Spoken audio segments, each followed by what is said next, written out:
Hi everyone. இந்த வீடியோவில் நீங்கள் பார்க்க போகிறது ராஜஸ்தானில் ரொம்ப ஃபேமஸான லஹோரி மட்டன் கறி பண்ண போகிறோம். வாங்க வீடியோக்குள்ளே போகலாம். 1/4 கிலோ மட்டன் க்ளீன் பண்ணது. இப்போ மேரினேட் பண்ணுறதுக்கு கொஞ்சமாக உப்பு, மஞ்சள் தூள் போட்டு நல்லா அப்படியே ஓரமாக வச்சிடலாம்.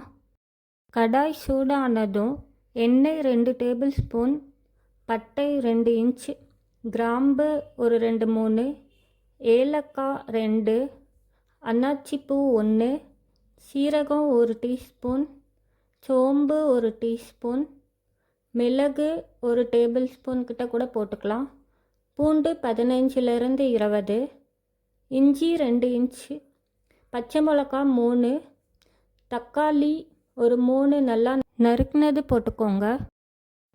நல்லா கலந்துட்டு தக்காளி வதங்குற வரைக்கும் வேக விடலாம். தக்காளி நல்லா வதங்கிடுச்சு. இப்போ இது ஆறுனதும் மிக்சி ஜாரில் கொஞ்சமாக தண்ணி ஊற்றி ஃபைன் பேஸ்ட்டாக அரைச்சி எடுத்துக்கலாம்.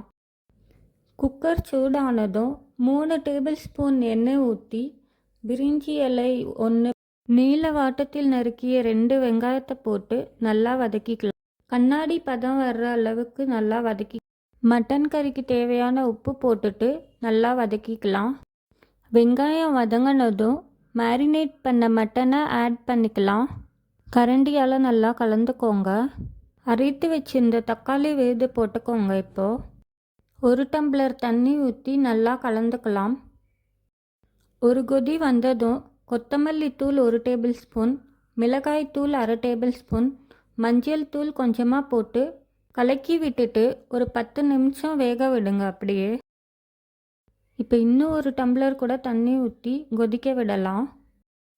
கடைசியாக கரம் மசாலா 1 டீஸ்பூன், பச்சை மிளகா நான் 1 போடுறேன். உங்களுக்கு வேணும்னா நீங்கள் 2-3 கூட போட்டுக்கோங்க. கொத்தமல்லி தழை கொஞ்சமாக தூவிக்கலாம். நல்லா கலந்து விட்டுக்கோங்க. உப்பு கரெக்டாக இருக்கான்னு பார்த்துக்கோங்க. குக்கரை மூடி வெயிட் போட்டு மட்டன் வேகிறதுக்கு 8லேருந்து 10 விசில் வரைக்கும் வேக விடலாம். குக்கர் ஆறட்டும். ஒரு 20 மினிட்ஸ் கழித்து திறந்து பார்க்கலாம். மட்டன் நல்லா குக் ஆகியிருக்கு. நல்லா கலர்ஃபுல்லாகவும் இருக்குது.